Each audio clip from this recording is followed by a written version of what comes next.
Hello readers, I am Janoih Reid and welcome to the Adventures of J Isotope, Book 1 voiceover by Janoih N. Reid. Disclaimer: this book is a complete work of fiction. Any similarities to real people, places, or events are entirely coincidental. Copyright John I, LLC 2026, Prologue.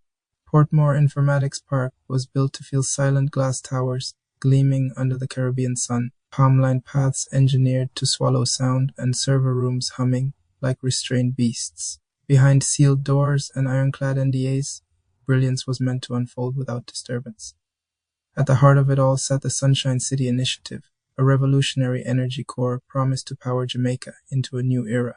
What no brochure admitted was that the prototype was unstable, pushed past safe limits, moderated by heavy water, and seconds away from catastrophe.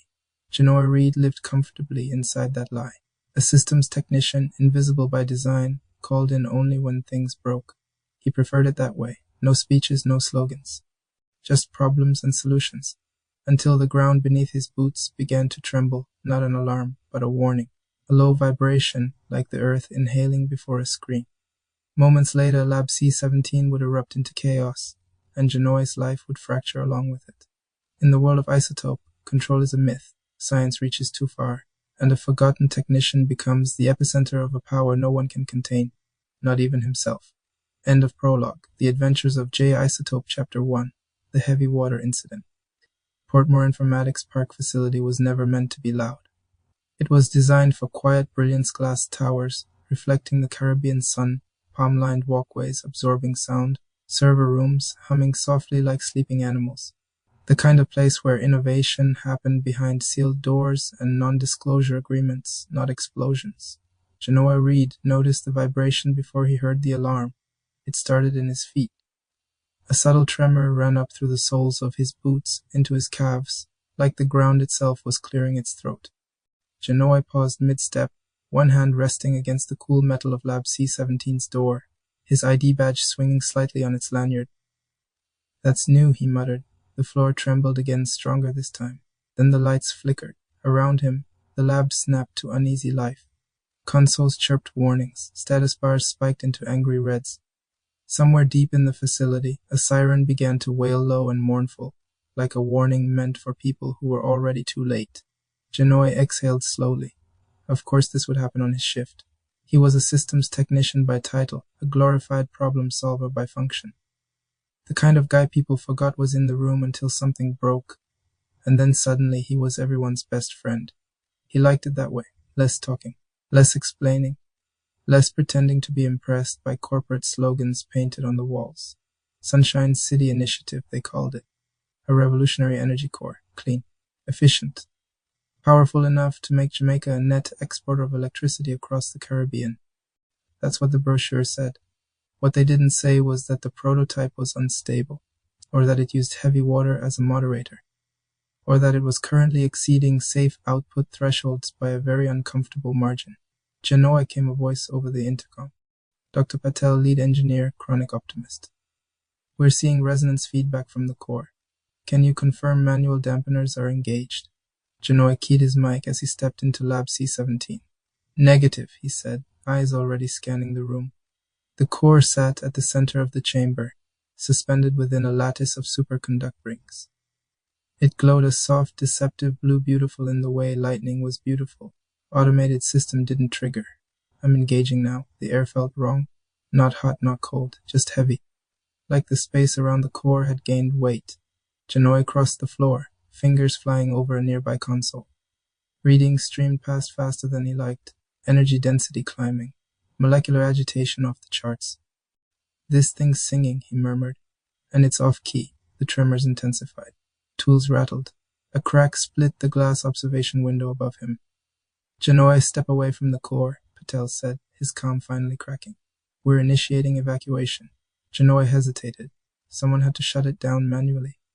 The dampeners alone wouldn't be enough now. He knew that. Patel knew that. Everyone knew that, but no one said it, because saying it meant admitting what came next.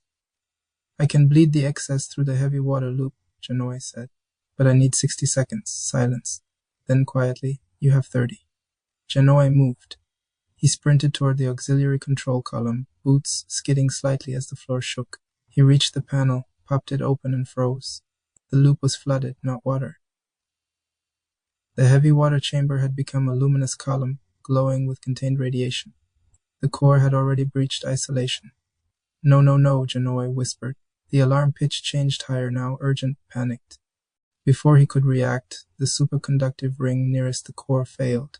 It didn't explode. It collapsed. Space folded inward, just for a fraction of a second, and then snapped back with violent force. Janoih felt himself lifted off his feet.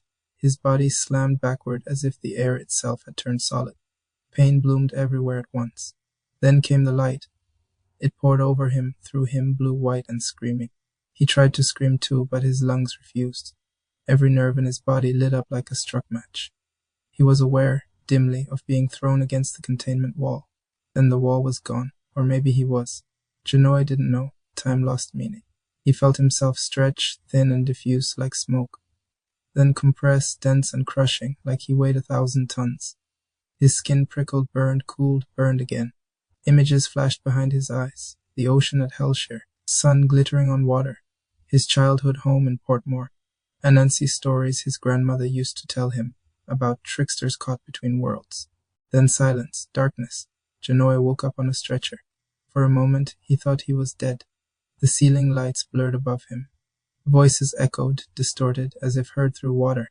He's conscious. Vitals are weight, that can't be right. Radiation levels are dropping. No rising again. They're fluctuating. Janoih tried to speak. His throat burned. What happened? A nurse leaned over him, eyes wide with something dangerously close to fear. You were exposed to the core. You should be. She stopped herself. Dead, Janoih supplied mentally. He sat up too fast. Hands pushed him back down. Easy, someone said. You've been through. Janoih's gaze drifted to his arm. For half a second it wasn't solid. His skin shimmered, edges blurring, like heat haze over asphalt. Beneath it, something glowed faintly, veins traced in soft blue light. He blinked. It snapped back to normal. Did you see that? He asked. No one answered. Because everyone in the room had stepped back. Later, much later, after questions and scans and hushed conversations behind glass, they released him. No explanation, no apology, just a stack of paperwork and a warning: take time off. Janoih didn't argue. He went home, showered, watched the water beat on his skin like it didn't quite trust him anymore. That night, he couldn't sleep. Every time he closed his eyes, he felt out of phase, like his body was slightly misaligned with the world around it. At 2:17 a.m., he got up and walked down the hallway of his apartment building. He wasn't paying attention. That's when it happened. He took one step too many and walked straight through the wall. The concrete didn't resist, it didn't break. It simply let him pass. Janoih stumbled into the adjacent storage room, hard hammering, breath ragged. He turned slowly, staring at the intact wall behind him. His hand trembled as he reached out. It passed through again, phasing like mist. Janoih pulled it back, eyes wide. He wasn't injured. He wasn't hallucinating. He pressed his palm to his chest, feeling his heart beat fast, terrified, undeniably real. I'm not human anymore, he whispered. Outside, far beyond Portmore, something ancient and hungry noticed the change, and turned its attention toward Jamaica. End of Chapter 1. Story by Janoih N. Reid. Chapter 2. Ghost of Port Henderson. Janoih didn't pack much. A backpack. A flashlight. His old portable radio. The one with the cracked antenna that still caught static heavy AM frequencies if you held it just right. He left his phone behind, powered off, and wrapped in foil. Not because he understood what was happening to him, but because something deep in his bones told him signals worked both ways now. He traveled at night. Port Henderson Landing was a scar on the coast, abandoned warehouses, collapsed piers, salt-eaten concrete. A place people avoided, not because it was dangerous, but because it felt forgotten. Janoih understood that feeling. The first time fear truly hit him, it wasn't dramatic. It was a stray dog. It lunged from the shadows near the old customs house, teeth bared, more startled than aggressive. Janoih's heart spiked, panic surged. The world slammed to a halt, his feet fused to the ground, not metaphorically, physically. The concrete beneath him cracked as his mass multiplied. Gravity wrapped around him like chains. The dog yelped and skidded away as Janoih stood there, suddenly impossibly heavy, dense, immovable. He tried to lift his arm. It moved slowly, like pushing through wet cement. When his breathing finally slowed, the weight faded. The ground exhaled. He nearly collapsed forward, catching himself on a rusted beam. "Fear makes me solid," he whispered. Later, anger taught him something worse. He hurled a broken door into the sea, frustration boiling over. The moment rage peaked, his skin ignited not flame, but light. Radiation prickled outward, air ionizing around him. The water hissed where his fingers brushed it. A Geiger counter salvaged from an old survey kit screamed. Janoih shut it down immediately, heart pounding. "Radiant," he said softly. "That's what you are, heavy when afraid. Radiant when angry, a curse tied to emotion." That night, while sitting atop a collapsed pier, radio humming quietly beside him, the static changed. Not random, patterned. A pulse threaded through the noise rhythmic wrong. Janoih leaned closer. The signal responded. A tone echoed back, distorted but unmistakably deliberate. Not human, his blood went cold. Far above the atmosphere, something answered. End of Chapter 2. Story by Janoih N. Reid. Chapter 3, The Rival Emerges. Story by Janoih N. Reid. Major Kenrick Cole hated mysteries. He preferred targets, coordinates, objectives. This was nonsense. Energy readings that spiked and vanished. Security footage corrupted by interference. A technician who survived lethal exposure and walked away clean. Cole stood on Hellshire Beach, boots sinking slightly into the sand, eyes fixed on the horizon. The sea was calm, too calm, sir, a lieutenant said, approaching cautiously. "We've triangulated the anomaly's movement. It's local." Cole turned slowly. Local how? On foot. That was when Cole saw him. A man standing ankle deep in the surf, staring out at the water like he was listening to something beneath it. End of Chapter 3. Story by Janoih N. Reid. Chapter 4. Story by Janoih N. Reid. The Portmore Causeway lit up like a circuit board at midnight. Power surged, then vanished. Vehicles stalled. Streetlights exploded in showers of sparks. The air vibrated with unfamiliar pressure as shapes descended, unfolded, from nothing into something. The scouts were beautiful in a terrifying way. Humanoid silhouettes made of moving light, kinetic energy bound into fragile forms. They moved by vibration, phasing through solid matter, feeding on electricity like breath.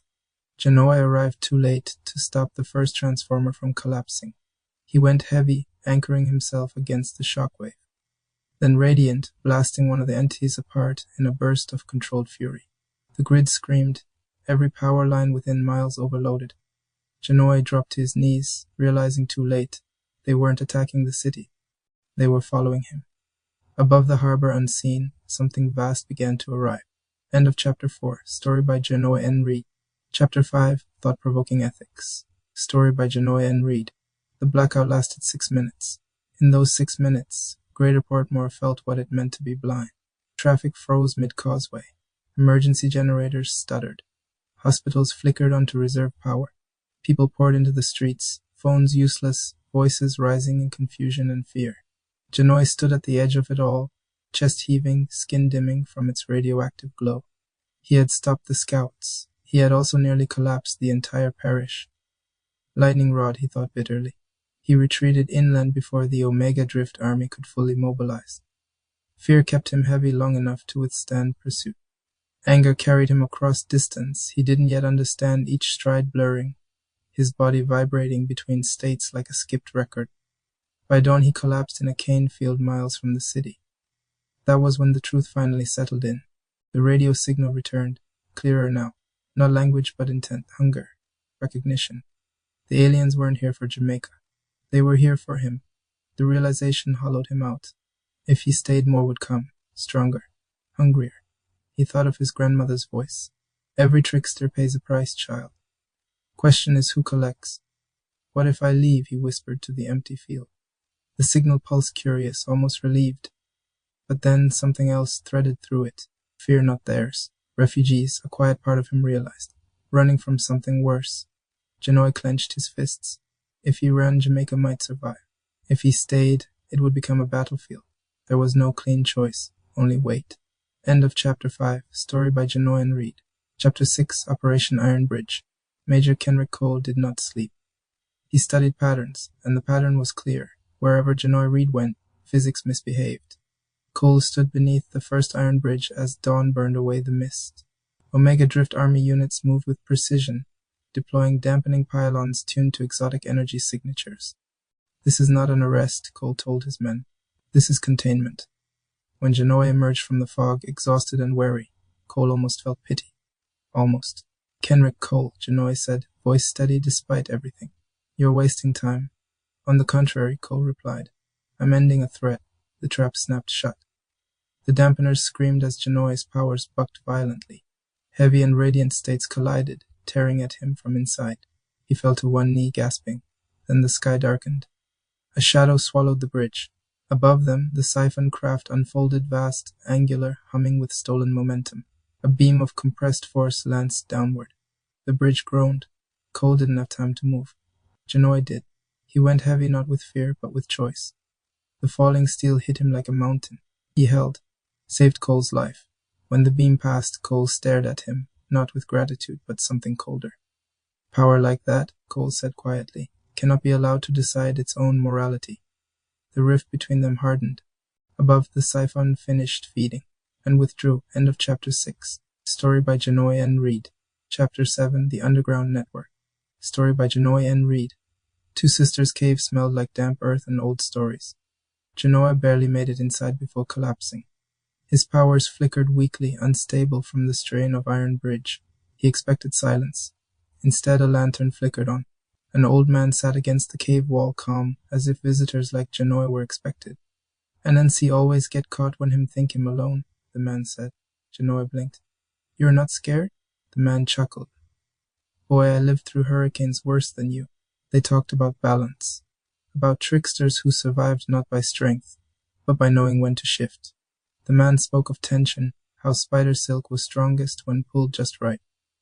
That night, as Janoih meditated, something clicked. Heavy did not need fear. Radiant did not need anger. They were expressions, not masters. For the first time, his states overlapped without tearing him apart. Hum, not violent, not bright, stable, balanced. Above ground, the invasion plans accelerated. Below, Jamaica's first metahuman took his next step. End of Chapter 7. Story by Janoih N. Reid. Chapter 8. The Siege of Sunshine City. The sky over Greater Portmore fractured at noon. Not cracked fractured, like glass under too much pressure. Clouds folded inward as kinetic wakes rippled through the atmosphere. People pointed upward, shouted, prayed. Then the ships arrived, not scouts, not siphons. An armada. They descended without sound, immense geometries of motion and light hovering over Sunshine City's solar towers and data spines. Every system tied to the city's efficiency grid screamed at once as the invaders latched on, draining power, momentum, motion itself. The city staggered, hospitals dimmed. Transit rails froze mid-run. The sea churned violently as if pulled by invisible hands. The Omega Drift Army responded with everything it had. It wasn't enough.